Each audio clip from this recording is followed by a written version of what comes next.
नमस्कार सभी शेर बच्चों को नमस्कार। कैसे हैं सभी? बता दीजिए फटाफट। मैं अविनाश विश्वकर्मा आ गया हूं। आपकी केमिस्ट्री की क्लास लेकर 7 बजे शाम को होती है, क्लास 12 के लिए टॉपर्स 2025। और भैया इंतजार खत्म हो गया है प्रतापगढ़ वाले बच्चों का। आ रहे हैं 11 अगस्त को। देखो प्यारे बच्चों, मिलने आ रहे हैं, है ना? तो ये मत जरा समझना कि कोई प्राइज डिस्ट्रीब्यूशन होने वाला है ना, कि कुछ पुरस्कार मिलने वाला है, ऐसा कुछ नहीं है। पुरस्कार सम्मान समारोह तक का इंतजार हम करेंगे, है ना? मैं आपसे सिर्फ मिलने आ रहा हूं, है ना? टीम आपसे मिलने आ रही है। आपके जो भी डाउट है, जो भी है, और मिलना चाहते हैं, दिल से मिलना चाहते हैं, तो बिल्कुल आ जाना। 11 अगस्त को प्रतापगढ़ 9 बजे सुबह कोहड़ा। ये कहां पड़ता है? ये रेलवे स्टेशन से कम 2 किलोमीटर आगे की तरफ आप जाओगे इलाहाबाद साइड में, तो लेफ्ट हैंड पर ही पड़ेगा। एक छोटा सा मंदिर है, 200-300 बच्चे बड़े आराम से मिल लेंगे वहीं पर ही। ठीक है? तो हो सकता है समोसे की व्यवस्था मैं करवा लूं। ठीक है, चलिए। और 10 अगस्त को मैं रायबरेली में रहूंगा। तो रायबरेली में कहां पर? तिरुपुला चौराहे पर। अगर आप जो भी बच्चे रायबरेली से हैं तो वहां पर मिल सकते हैं सुबह 9 बजे 10 अगस्त को। और 11 अगस्त को हम जौनपुर 2 बजे के आसपास मिलेंगे। ठीक है, चलिए। तो अपनी कनेक्टिविटी बनाए रखिएगा। मेरी इंस्टाग्राम आईडी है, आप उस पर अपना मैसेज कर दीजिए। एरिया कि प्रतापगढ़ है, रायबरेली है, जौनपुर है वो, और उसके नीचे अपना नंबर, मैं उसको सेव कर लूंगा। आप मुझसे डायरेक्ट कनेक्ट हो जाएंगे। लेकिन वो बच्चे ना करें जो बच्चे अलग क्षेत्र के हैं। क्या पता उनको उस ग्रुप में कनेक्ट कर लूं, फिर कभी मौका ही ना मिले उनसे मिलने का। चलिए, ओके। तो जय हिंद सभी प्यारे बच्चों को। शुरुआत कर लेते हैं भैया आज का गर्मा गर्म नया चैप्टर। और जब भी चैप्टर हम शुरू करते हैं, हम कोई बड़ी क्लास नहीं लेते। ये मेरी आदत रही है हमेशा। आदत, ये अच्छी आदतों में से है। कभी भी आप देख लेना मुझे, मैंने कभी कोई चैप्टर शुरू किया होगा तो मैं कोई लंबी क्लास नहीं लेता। लंबी क्लास का मतलब जितने में आपका परिचय चला जाएगा उतने में मैं इस क्लास को रोक दूंगा। और ये एक सबसे अच्छी बात होती है बच्चों के दिमाग में एंटर करवाने की। ठीक, चलिए। तो यहां पर देखेंगे चैप्टर नंबर 4 है और बड़ी स्पीड से हम इसको चला रहे हैं। डी व एफ ब्लॉक के तत्व। और डी व एफ ब्लॉक के तत्व में टॉपिक है डी ब्लॉक के तत्व। यानी कि हमने इसको इतना हिस्से में काट लिया है। अब जितने भी चैप्टर चलेंगे सब न्यूमेरिकल फ्री चैप्टर हैं, यानी कि छोटे होते चले जाएंगे चैप्टर। अब इनमें न्यूमेरिकल नहीं है। कोई अगर होगा तो छोटू सा होगा, इत्तू सा। वैल्यू रखती खत्म कहानी, न्यूमेरिकल गई कहानी। ओके, न्यूमेरिकल से डर लगता था तो न्यूमेरिकल नहीं है। अब क्या है? सीधा सीधा सीधा सीधा सीधा, ये है तो ये है तो आंसर ये है तो आंसर ये। अब तक इन चैप्टरों में 3 चैप्टर में टाइम क्यों लग गया? क्योंकि न्यूमेरिकल होते हैं। अगस्त चल रही है, अगस्त सितंबर अक्टूबर नवंबर, 4 महीने में इसको 4 बार खत्म करवा दूंगा मैं। परेशान होने वाली कोई बात नहीं है। ठीक है, चलिए तो शुरुआत कर लें। ऐसा क्यों होता है? जब भी कोई चैप्टर आप शुरू करो, आप चैप्टर का पहले कंसेप्ट समझो, वो कहना क्या चाह रहा है। अगर चैप्टर कहना क्या चाह रहा है ये पता लगा लिया तो चैप्टर के अंदर कोई सा भी टॉपिक होगा बहुत आराम से क्लियर कर लेंगे। ठीक है, हाँ, सारे क्षेत्र में आऊंगा, टेंशन मत लो। ठीक, चलिए। अब आएगा समझ में, है? बच्चे ही सोच रहे होंगे, हैं? यही आ रहा है दिमाग में, मजा आ गया, न्यूमेरिकल नहीं है? बायो वाले बच्चों के तो मन में ऐसा आ रहा होगा, मैथ वाले बच्चों के मन में आ रहा होगा, ये इतनी हैपड़ कैलकुलेशन कौन करेगा। यानी कि अगर आप अपने पेपर में देखोगे ना तो न्यूमेरिकल 12 या 13 नंबर का मिलेगा बस। 70 में से 12 घटा दो, कितने हुए? 58। 58 नंबर की थ्योरी ही थ्योरी है, अभिक्रिया ही अभिक्रिया है, और कुछ नहीं है। न्यूमेरिकल अगर आप करके भी नहीं जाओगे ना तब भी पास हो, लेकिन न्यूमेरिकल करने से ही तो टॉपर बनना है। बात समझ रहे हो? चलो जी, ठीक, बिल्कुल सही बात है। ओके जी सरकार। आ जाते हैं इस चैप्टर पर, हम शुरुआत कर लेते हैं अपने नए चैप्टर की। तो सबसे पहली बात, डी व एफ ब्लॉक के तत्व में हम बात करेंगे डी ब्लॉक के तत्व की। एफ ब्लॉक हम बाद में पढ़ेंगे, पहले हम डी ब्लॉक। तो डी ब्लॉक के तत्व कौन से होते हैं? बात यही तो है। तत्व का मतलब जो आपके आसपास दिखाई दे रहे हैं उनकी बात मैं कर रहा हूं। तो डी ब्लॉक के तत्व होते हैं धातु। धातु का मतलब मेटल। जैसे आप कौन से मेटल को जानते हो उसका जरा नाम बताना। ये देखो मैंने कुछ सिक्के लगवाए हैं यहां पर, एक सोने का सिक्का लगवाया है, एक चांदी का सिक्का लगवाया है, और ये दिवाली पर खरीदते हैं हम इनको। अच्छा, तो सोने और चांदी के जो सिक्के हैं ये कौन सी धातु हैं? ये डी ब्लॉक से आई हैं। यानी कि जो आप अपने घर में देख रहे हो वो भी डी ब्लॉक से ही होंगी। जरा अपने दो तीन मेटल का नाम बताना जो आपके आसपास है, जल्दी से बताओ, बता दो फटाफट। मेरे इस क्वेश्चन का जवाब देते रहो, देखो अभी क्लियर कर दूंगा। चुटकी बजाते हैं। अब जहां पर आप बैठे हो उसके आसपास कोई दो तीन मेटल के नाम बता दो मुझे, फिर मैं बताता हूं। सोना चांदी तांबा, ओके, लोहा, हाँ। जिस मेटल को आप अपने आसपास देख पा रहे हो ना वो सब इससे संबंधित है, डी ब्लॉक के तत्व हैं वो, डी ब्लॉक के तत्व। यानी कि पूरे आवर सारणी में चार ब्लॉक होते हैं, एस पी डी एफ, जिनमें से एस पी तो 11वीं में चला गया। अब क्या बचा? डी और एफ। हाँ, पी ब्लॉक बिहार बोर्ड वालों में है, ध्यान रखना। तो डी ब्लॉक के जो तत्व होते हैं वो भारी भारी धातुएं होती हैं, मजबूत धातुएं होती हैं। इसी वजह से बहुत सारी ऐसी मेटल जो आप जानते हो वो डी ब्लॉक का हिस्सा है, उनको डी ब्लॉक में डाल रखा है। तो जो आपको पता है, सोना चांदी टंगस्टन क्रोमियम मैग्नीज जिंक लोहा, ये सब डी ब्लॉक में ही है क्योंकि ये मजबूत हैं, सिक्के बना सकते हैं, बहुत सारी चीजें से बना सकते हैं। तो आइए इनको पढ़ते हैं। तो सोना डी ब्लॉक का है, बिल्कुल है। चांदी डी ब्लॉक का है, बिल्कुल है। लोहा डी ब्लॉक का है, बिल्कुल है। या तो सारी चीजें डी ब्लॉक की हैं। अच्छा, मेरे पास कुछ ऐसा है जो डी ब्लॉक का है? मेरे पास तो ऐसा कुछ है ही ना, है कुछ भी ना है। ये देखो, ये एलॉय डी ब्लॉक का। अच्छा, और कुछ है मेरे पास? नहीं। और तो भैया प्लास्टिक जैसी चीज है मेरे पास, तो डी ब्लॉक का आपके पास जरूर होगा। लोहे की कुर्सी पे बैठे हो तो डी ब्लॉक के उस पे बैठे हो, हैं। चांदी के पेन से लिख रहे हो तो डी ब्लॉक है। इतना अमीर बच्चा कौन होगा, मैं भी मिलना चाहूंगा चांदी के पेन से लिखने वाले बच्चे के साथ। फोटो तो एक चाहिए मुझे। ओके। और एकदम से कहूंगा वो देख कबूतर और चांदी का पेन लेकर गायब। बता दो जल्दी से। नहीं, एल्यूमिनियम नहीं है, एल्यूमिनियम पी ब्लॉक का है, एल्यूमिनियम पी ब्लॉक का है। ओके, चलो। तो डी ब्लॉक के तत्व किन्हें कहते हैं? सबसे पहली बात यह है, सबसे पहली बात यह है, डी ब्लॉक के तत्व किसे कहा जाता है, यह हमें ध्यान देना है। ठीक है, लोजीन को तो थोड़ा थोड़ा ऊपर घुमा देते हैं। ठीक, चलिए। डी ब्लॉक के तत्व वो होते हैं, डी ब्लॉक के तत्व वो होते हैं जिनके अंतिम इलेक्ट्रॉन, जिनके अंतिम इलेक्ट्रॉन डी कक्षक में प्रवेश करते हैं, जिनके अंतिम इलेक्ट्रॉन डी कक्षक में। डी कक्षक कौन से होते हैं? वही 1s2 2s2 2p6 3s2, इस तरीके से।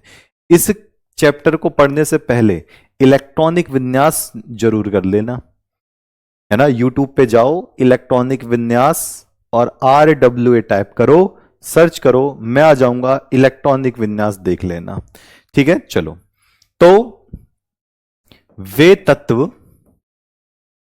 वे तत्व, वे तत्व जिनके, जिनके अंतिम इलेक्ट्रॉन, वे तत्व जिनके अंतिम इलेक्ट्रॉन, वे तत्व जिनके अंतिम इलेक्ट्रॉन का मतलब लास्ट वाले, ठीक। वे तत्व जिनके अंतिम इलेक्ट्रॉन, अभी मैं भर के दिखाऊंगा, परेशान मत हो। अंतिम इलेक्ट्रॉन कहां? अंतिम इलेक्ट्रॉन डी कक्षक में, डी कक्षकों में या डी कक्षक में प्रवेश करते हैं, प्रवेश करते हैं, करते हैं, डी ब्लॉक के तत्व कहलाते हैं। डी ब्लॉक के तत्व कहलाते हैं। ठीक है, एग्जाम्पल, उदाहरण, भैया बहुत सारे हैं। जो भी धातु आप जानते हो, लोहा, चांदी, सोना, कॉपर, मैग्नीज, जिंक, ये सभी डी ब्लॉक के हैं। एक करके देख लेते हैं। सर हमारे टीचर कह रहे थे कि ऑनलाइन का जमाना नहीं है, तो फिर क्या जंगल में बैठ के पढ़ने का जमाना है? मतलब फिल्म देखोगे मोबाइल पर, पढ़ाई करोगे जंगलों में, ऐसा चलेगा क्या? नहीं, टेक्नोलॉजी एक्सेप्ट करनी ही पड़ेगी। अब नहीं, 10 साल बाद ऐसा जमाना आ जाएगा कि स्कूल भी टेक्नोलॉजी वाले हो जाएंगे, धीरे धीरे बोर्ड पे पढ़ा रहे हैं, स्क्रीन पर, इस तरीके से। 10 साल बाद जो शहरों में है, शहरों में इस तरीके से कहानी हो जाएगी। लोग घर पे बैठे बैठे ही अलग अलग इंडिया के टॉप एजुकेटर से पढ़ रहे होंगे। आप खुद सोचो कि एक ऑफलाइन में पढ़ाने वाली जो स्थिति है वो वहीं तक सीमित है। आपको पढ़ना है मुझसे तो आप पढ़ सकते हो, अब मैं वहां कर तो नहीं पढ़ा सकता, सीधी बात है। इंडिया के टॉप टीचर से पढ़ सकते हो, ऑनलाइन का ये फायदा है। ठीक है, चलिए ओके, तो ये हो गया उदाहरण, ये सारे सारा सारा सब कुछ हो गया। मैं एक एग्जाम्पल करके दिखा रहा हूं डी में कैसे जाता होगा। मैंने ले लिया आपका मैग्नीज या लोहा ले लेता हूं, लोहे के से सब जानते हैं लोहा, और लोहा कितना होता है 26। इलेक्ट्रॉनिक विन्यास में करता हूं वही 1s2 2s2 ये वाला। तो मैंने एग्जाम्पल लिया, तो यहां पर देखेंगे 1s2 2s2। बताओ किसको इलेक्ट्रॉनिक विन्यास नहीं आते हैं? मैं नहीं पूछ रहा हूं आते हैं, किसको 1s2 2s2 ऐसे इलेक्ट्रॉन बांटने नहीं आते हैं, इलेक्ट्रॉनिक विन्यास नहीं आते हैं? जरा एक बार दिखाना कौन कौन है, बताना जल्दी से, फिर मैं उनको बताता हूं। इस चैप्टर के लिए इलेक्ट्रॉनिक विन्यास का होना बहुत जरूरी है। अगर इलेक्ट्रॉनिक विन्यास नहीं आते हैं तो सीधी सी बात है कि आप इस चैप्टर में कुछ नहीं सीख पाओगे। इसी वजह से इलेक्ट्रॉनिक विन्यास मैं यहां भी बताता रहूंगा, आप सीधा जाना यूट्यूब पर और वहां लिखना इलेक्ट्रॉनिक विन्यास RWA, उस पर क्लिक करोगे, मैं 10-15 मिनट में पूरी इलेक्ट्रॉनिक विन्यास आपको बताता हुआ उसमें दिखाई दे रहा हूंगा। तो ये जरूर देख लेना, सही? ठीक, हाँ मैं समझ गया सारी बातें कहां पर हैं। मैं बेसिक समझ गया कि बच्चों का बेसिक वहां पे कमजोर है, क्योंकि इलेक्ट्रॉनिक विन्यास 11वीं क्लास में सिखाते हैं, और 11वीं क्लास में अगर नहीं पढ़ा तो यहां पे गड़बड़ी हो जाएगी। चलो अब मैं यहां लिखूंगा Fe कितना है 26, Fe कितना है 26। अब देखो कैसे कैसे सीरीज, वो सीरीज याद कर लेना, 1s2, फिर 2s में 2 इलेक्ट्रॉन, फिर आएगा 2p में कितने 6 इलेक्ट्रॉन, फिर 3s में कितने 2 इलेक्ट्रॉन, फिर 3p में कितने 6 इलेक्ट्रॉन, 4s में कितने 2 इलेक्ट्रॉन, और 3d बाद में आएगा। तो ये सीरीज याद कर लेना, ऊपर के नंबर मत देखो, ये सीरीज है 1s 2s 2p 3s 3p 4s 3d, इतने तक याद कर लो अभी। 1s ये सीरीज याद करनी पड़ेगी, 1s 2s 2p 3s 3p 4s 3d। s में 2 इलेक्ट्रॉन, p में 6 इलेक्ट्रॉन और d में 10 इलेक्ट्रॉन भर सकते हो। तो देखो 1s 2 electron, 2s 2 electron, 2p 6 electron, 3s 2 electron, 3p 6 electron, 4s 2 electron, और आगे है 3d। अब आप मुझे बताओ 3d में कितने इलेक्ट्रॉन बचे? 26 में से भैया 20 इलेक्ट्रॉन तो यहां दे दिया आपने ऊपर, 26 इलेक्ट्रॉन में से कितने, ये देखो 2 2 4 6 10, ये कितने 20 इलेक्ट्रॉन यहां तक भर दिए। अब कितने इलेक्ट्रॉन बचे कि मैं 3d में भर दूं? कितने इलेक्ट्रॉन बचे कि मैं 3d में भर दूं? जल्दी से बता दो फटाफट, जल्दी से बता दो फटाफट, कितने इलेक्ट्रॉन बचे हैं कि मैं 3d में लगा दूं? 6। तो 20 यहां पर और यहां पे लास्ट में कितना है 6। अब आप खुद देखो, ये जो लोहा है ये डी ब्लॉक का तत्व है, इसका बताओ आखिरी इलेक्ट्रॉन कहां पर आ रहे हैं? डी में ही तो आ रहे हैं, डी कक्षक, ये डी कक्षक है, ये एस है, ये पी है, ये एस है, ये पी है, ये एस है, ये एस है। तो आखिरी का इलेक्ट्रॉन किस में आ रहा है? या डी में आ रहा है। इसका मैं शॉर्टकट तरीका ही बताऊंगा। अब देखो ये तो बात लिखी है, वे तत्व जिनके अंतिम इलेक्ट्रॉन, ये तो पहले वाले थे, जिसके अंतिम इलेक्ट्रॉन डी कक्षक में प्रवेश करते हैं, डी ब्लॉक के तत्व कहलाते हैं। यानी कि लास्ट में आपको डी दिखाई देगा, चाहे 3d हो 4d हो, इस तरीके से याद रहेगा। चलो यह तो कहानी क्लियर है। ओके, एक और करके देख लेते हैं, एक और कर लेते हैं। चलो बताना, स्कैंडियम, स्कैंडियम 21 है, बता सकते हो? स्कैंडियम ये जो इस किस वाला है, ये क्या डी ब्लॉक का तत्व है? जल्दी से बता दो।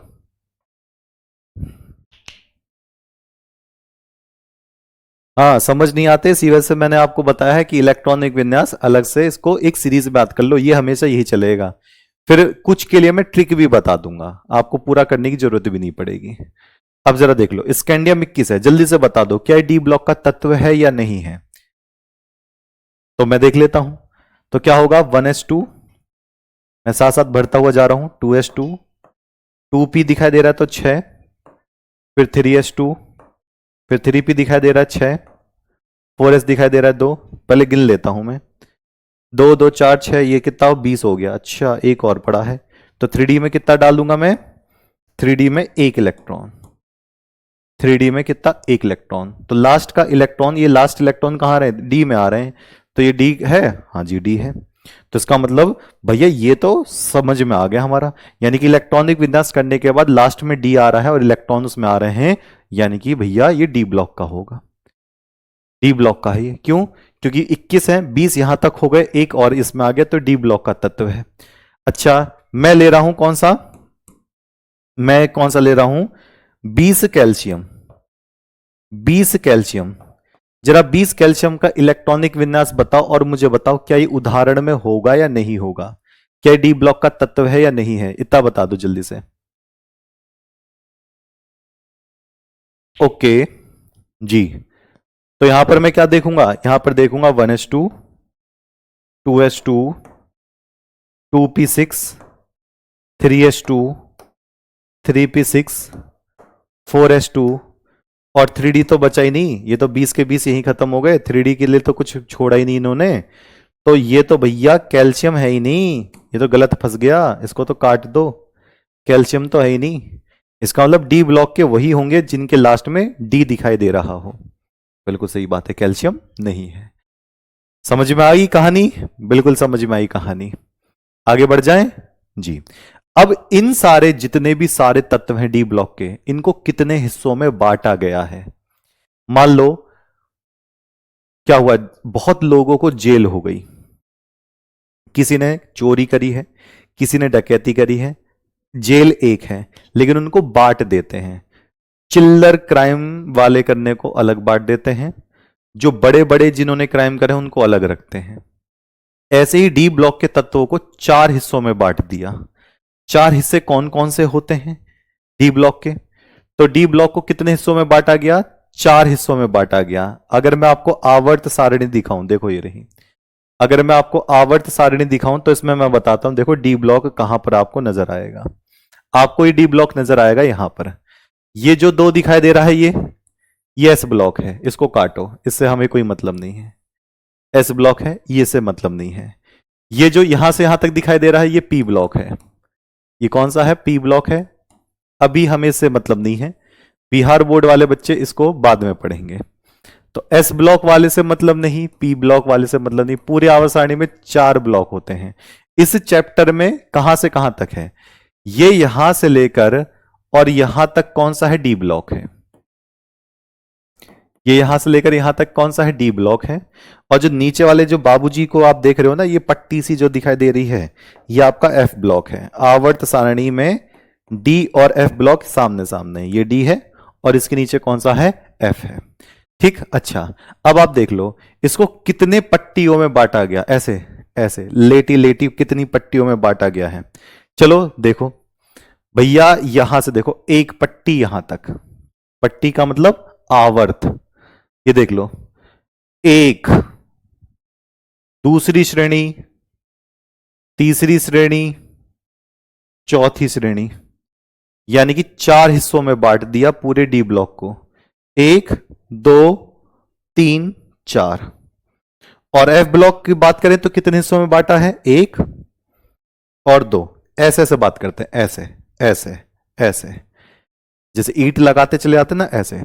तो अगर कोई कहे कि डी ब्लॉक में कितने श्रेणी है, तो 1 2 3 4, यहां से यहां तक।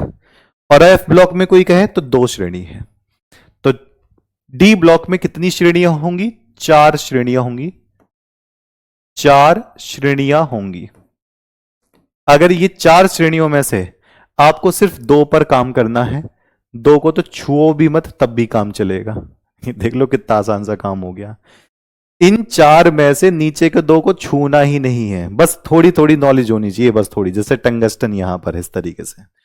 नीचे की दो की पट्टियों से कभी क्वेश्चन ही नहीं आए। ऊपर की दो श्रेणियां आपको, जिनमें से कुछ बच्चों को याद भी होगी। देखो स्कैंडियम 21 से लेकर 30 तक, देखो मेरे साथ बोल रहे हैं, scandium, titanium, vanadium, chromium, manganese, iron, cobalt, nickel, copper, zinc. लो जी, बात समझ में आ गई। तो एक क्वेश्चन याद रखना, आवर्त सारणी में डी ब्लॉक में चार श्रेणियां होती हैं। इसको पहली श्रेणी कहते हैं, इसको दूसरी श्रेणी कहते हैं, इसको तीसरी श्रेणी कहते हैं, इसको चौथी श्रेणी कहते हैं। तो पहली श्रेणी में से ही आपको क्वेश्चन मिल जाएगा आपके पेपर में। ठीक है, पेरियोडिक टेबल याद करना जरूरी नहीं है। आवर्त सारणी में आपको याद रखना है कहां से, 21 से लेकर 30 तक डी ब्लॉक क्लियर हो जाएगा। ठीक है, अच्छा अब मैं दिखा देता हूं आवर्त सारणी का थोड़ा सा क्लिक वर्जन दिखा देता हूं आपको, ध्यान से देखना। देखो ये आवर्त सारणी है, पेरियोडिक टेबल आपको दिखाई दे रही है। ठीक, अब इसमें यहां पर देखो ये जितने भी हिस्सा है ये इसको आवर्त बोलते हैं, नीचे से दो उठाकर एफ ब्लॉक लगा दिया। अब इसमें क्या है, ये देखो इसको क्या कहते हैं, वर्ग कहते हैं, ये जो खड़े खड़े हैं। इसमें अगर आप सेक्शन देखोगे तो यहां से दो तत्व डी ब्लॉक से उठाए और यहां लगा दिए, यानी कि डी ब्लॉक कहां से कहां तक है, सिर्फ यहां से लेकर ये जो नीचे का जो आपको हिस्सा दिखाई दे रहा है, ये यहां से यहां और ऊपर से नीचे आप देखोगे तो ये पूरा का पूरा आवर्त सारणी का लेबल है। ठीक, आपको कुछ ध्यान नहीं देना, बस इतना ध्यान देना है कितनी श्रेणी है, चार, कितनी पढ़नी है, दो। याद कौन सी होनी चाहिए, पहली वाली। पहली वाली याद है तो समझो सब कुछ हो गया, पहली वाली याद है तो समझो सब कुछ हो गया। पूरी याद है, अच्छा चलो जी, अब जरा देख लेते हैं, बताना कौन देवता बताएगा मुझे। लो, डी ब्लॉक के तत्वों को, डी ब्लॉक के तत्वों को कितनी श्रेणी में बांटा गया, जल्दी से बता दें। हाँ, इसमें सिर्फ थ्योरी आती है, सिर्फ कितनी आती है, थ्योरी। ओके, तो जल्दी से बताएंगे।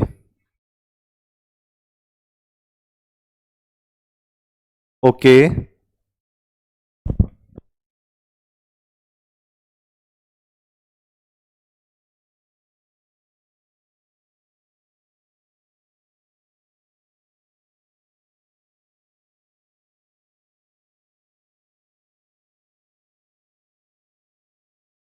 चलो आज लाइव देख रहा हूं 2800 बालक हैं यूट्यूब पर। जब स्पेशल क्लास बनाते तब काहे नहीं आते हो? स्पेशल क्लास आपके लिए तो बनाते हैं या बाद में देखते हो? चलो, डी ब्लॉक के तत्वों को चार श्रेणियों में बांटा गया, चार श्रेणियों में बांटा गया। देख लेते हैं कौन सी श्रेणी कहां से शुरुआत होती है। पहले नंबर पे होती है प्रथम, ठीक, प्रथम श्रेणी। इसको कहते हैं डी ब्लॉक के तत्वों को संक्रमण धातु, ये मैं बाद में बताऊंगा, पहले नाम लिख लो। डी ब्लॉक के तत्वों को संक्रमण धातु कहते हैं, तो पूरा नाम क्या होगा, प्रथम संक्रमण श्रेणी। संक्रमण श्रेणी नाम है इसका, प्रथम संक्रमण श्रेणी। डी ब्लॉक के तत्वों को संक्रमण धातु भी कहते हैं, संक्रमण, प्रथम संक्रमण श्रेणी। इसको 3D श्रेणी भी कहते हैं, 3D श्रेणी, यानी कि इसके अंतिम इलेक्ट्रॉन 3D में आते हैं। ये कहां से कहां तक होगी मैं आपको बताऊंगा। फिर दूसरी वाली है कौन सी, द्वितीय। दूसरी वाली कौन सी है, द्वितीय संक्रमण श्रेणी, द्वितीय संक्रमण श्रेणी। ये कौन सी हो जाएगी, 4D श्रेणी, क्योंकि लास्ट के इलेक्ट्रॉन 4D के अंदर आएंगे। जो भी लास्ट इलेक्ट्रॉन जिसमें आएगा वही श्रेणी का नाम हो जाएगा। ठीक है, हाँ, दो इंपॉर्टेंट है, बाकी को क्यों छू रहे हो, काहे टेंशन ले रहे हो। नंबर तीसरा तृतीय, तृतीय संक्रमण श्रेणी। संक्रमण डी ब्लॉक की धातुओं के नाम होते हैं। श्रेणी जिसको हम 5D श्रेणी कहेंगे, जिसको हम क्या कहेंगे, 5D श्रेणी कहेंगे। फिर है नंबर 4 चतुर्थ संक्रमण श्रेणी, चतुर्थ संक्रमण श्रेणी जिसको हम 6D श्रेणी कहते हैं। आपके पेपर में इन दोनों में से क्वेश्चन नहीं पूछे जाएंगे। अच्छा, जब इन दोनों में से क्वेश्चन नहीं पूछे जाएंगे तो हम सिर्फ यहां तक की बात करेंगे। ये कहां से शुरू होती है, ये 21 परमाणु क्रमांक स्कैंडियम से शुरू होती है और चलते चलते कहां खत्म हो जाती है, 30 तक आकर खत्म हो जाती है, जिंक तक आके खत्म हो जाती है। बताओ कितने बच्चों को ये प्रथम संक्रमण श्रेणी याद है? हां, मैं बालक का मतलब दोनों ही लेता हूं, बालक बालिका का मतलब दो, शेर का मतलब मैं दोनों ही बोलता हूं, लड़कियां भी लड़के भी, है ना। मैं कोई भी इस तरीके से अलग वो नहीं व्यक्त करता कि लड़का है लड़की है, मेरे लिए सब बराबर है। ठीक है। एक ऐसा बच्चा जरूर होता है जो हमेशा ये कमेंट करता है रोज, सर आपकी शादी हो गई या नहीं हो गई है। ये मैं आज तक नहीं समझ पाया, या तो वो बच्चा पंडित है या बच्चा देख रहा है सब टीचर्स के लिए कि कहां शादी हो रही है, कहां शादी करवा दी जाए। कुछ तो है एजेंडा, कुछ तो अलग है। पूरी क्लास में हर बार रोज भैया नहीं हुई है मेरी शादी, नहीं हुई है, कितनी बार बता दें। ठीक है, और इसका कहने का मतलब ये नहीं कि कहीं देखने लग जाओ। सही, चलो याद है 21 से लेकर 30 तक, जिसको याद है तो बता दोगे। चलो मेरी बराबर स्पीड बना लोगे। देखो मैंने शुरू कर देता हूं। Scandium, titanium, vanadium, chromium, manganese, iron, cobalt, nickel, copper, zinc, खत्म। Scandium, titanium, vanadium, chromium, manganese, iron, cobalt, nickel, copper, zinc. जिसको याद है पहली सीरीज उसकी क्लियर। ठीक है, जिसको याद है 21 से लेकर 30 तक पहली सीरीज उसकी क्लियर। जिसको नहीं याद है याद कर लेना 30 तक परमाणु क्रमांक। चलो बता दो दूसरी किसको याद होगी, वो मैं देखता हूं। दूसरी किसको याद होगी वो मैं देखूंगा। ये 39 से शुरू होती है, 39 से इटेरियम, और कहां पे खत्म होती है, 48 कैडमियम, 48 कैडमियम, यहां से यहां तक। चलो 39 यूटेरियम से शुरू होती है और 48 कैडमियम पे खत्म हो जाती है। अब बताओ ये 39 से 48 तक अगर किसी को याद है तो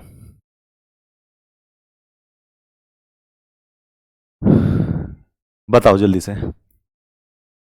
मैंने सारे शब्द बोले हैं, ऐसा नहीं कि मैं कोई रैप गा रहा हूं, सारा बता दिया स्कैंडियम से जिंक तक एक बार में ही। ठीक है, मुझे तो सब कुछ याद है। मेरी बराबरी करके वो मुझसे आगे निकल जाओ, समझाओ उस दिन केमिस्ट्री को चबा कर खा जाओगे। हाँ, रोहित सर की हो गई है शादी, 3 बच्चे हैं उनके। ओके, बिल्कुल सही है। तो यहां पर क्या होगा, 29 इटेरियम और ये 48 कैडमियम। तो इटेरियम के बाद जिरकोनियम, नायोबियम, टेक्नीशियम, रुथेनियम, ब्रोडियम, आगे बताओ कोई बता सकता है? 39 से लेकर 48 तक yttrium, zirconium, niobium, molybdenum, technetium, ruthenium, rhodium, palladium, silver, cadmium, indium, tin. इसके आगे की कहानी लगातार चलती रहती है। चलो तो ये याद कर लेना अगर किसी को याद ना हो, बट कोई ज्यादा खास जरूरत नहीं पड़ेगी, लेकिन याद हो जाएगा तो ये सेक्शन मजबूत हो जाएगा आपका।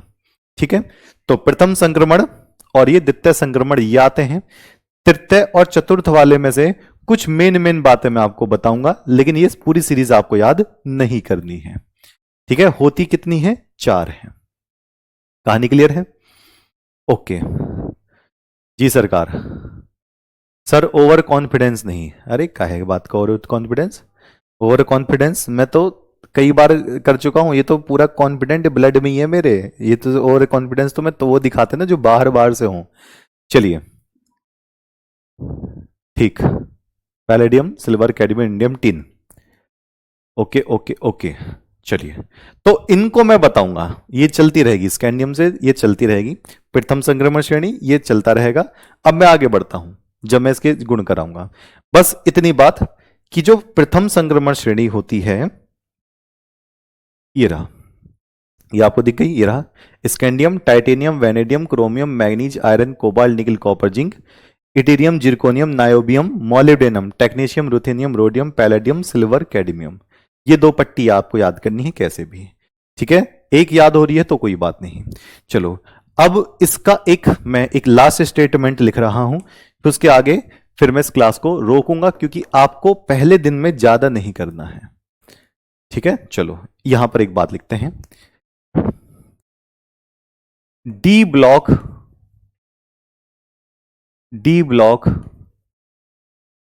की वे धातुएं, डी ब्लॉक की वे धातुएं, या एक काम करेंगे, डी ब्लॉक की धातुओं के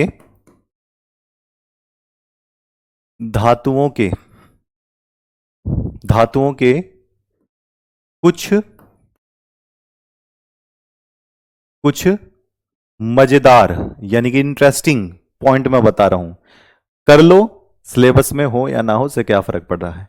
डी ब्लॉक की धातुओं के कुछ फैक्ट्स, ये मैं आपको दे रहा हूं, कोई जरूरी नहीं है कि इसमें हो ना हो, ये आपकी जनरल नॉलेज के लिए है, ठीक है। नंबर 1, नंबर 2, जिससे कि आपको चैप्टर में मजा बन जाए। देखो बता रहा हूं, डी ब्लॉक में जितने भी होंगे उनमें खास बात डी ब्लॉक वाले तत्वों की है। जैसे सबसे कठोर धातु, यानी कि कठोरता को दर्शाते हैं। सबसे मजबूत धातु, अगर धातु की बात करेंगे ना तो सारी चीजें इसी में ही हैं। सबसे मजबूत धातु, अच्छा, सबसे मजबूत धातु, और सबसे अधिक गलनांक वाली धातु, जल्दी से जो गलती नहीं है, अधिक गलनांक की धातु, सबसे ज्यादा करंट एक तरफ से दूसरी तरफ फेंकने वाली धातु भी इसी में ही मिलेगी। कुछ फैक्ट्स, और ये फैक्ट याद रखना, बहुत जबरदस्त फैक्ट है ये। सबसे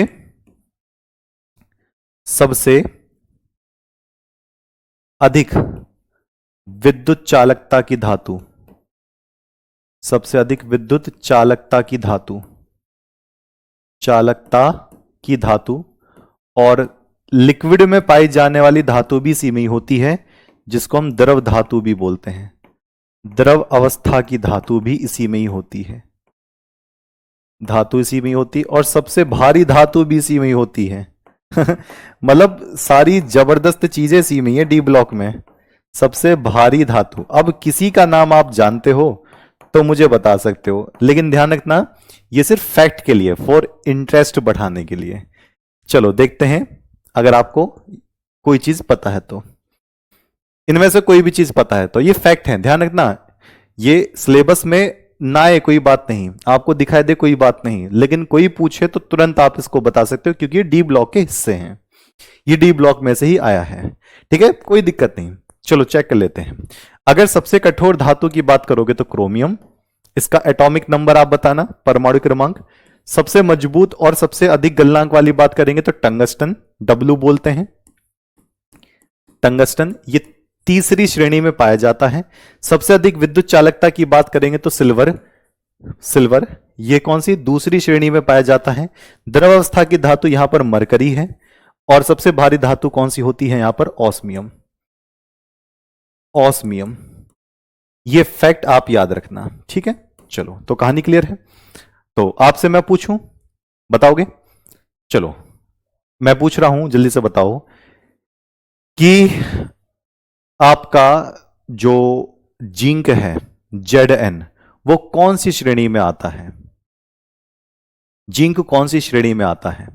ये मैं पीडीएफ से हटा दूंगा, ये पीडीएफ में आपको नहीं मिलेगा, ये तो बस आपको इंटरेस्ट बढ़ाने के लिए है। आप कहीं एक जगह देखना चाहो देख लेना, पीडीएफ में इसको मैं नहीं दूंगा क्योंकि सिलेबस में ये बस ऐसे ही है आपको इंटरेस्ट देने के लिए। तो जिंक, जिंक आपकी कौन सी श्रेणी में आता है, बता दो। जिंक आता है पहली श्रेणी में। ठीक है, तो आज आपका इतना ही। कल से हम इस चैप्टर को अच्छी तरीके से रौंद बेंद के सब कुछ मिर्च मसाला लगाकर आगे बढ़ेंगे। ऐसा कोई सा टॉपिक मैं जाने ही नहीं दूंगा जो आपकी समझ में ना आए। ठीक है, चलिए तो इसी के साथ ही इस क्लास को रोकते हैं। मिलते हैं कल कितने बजे, वही शाम के 7 बजे हमेशा की तरह। तब तक के लिए नमस्कार।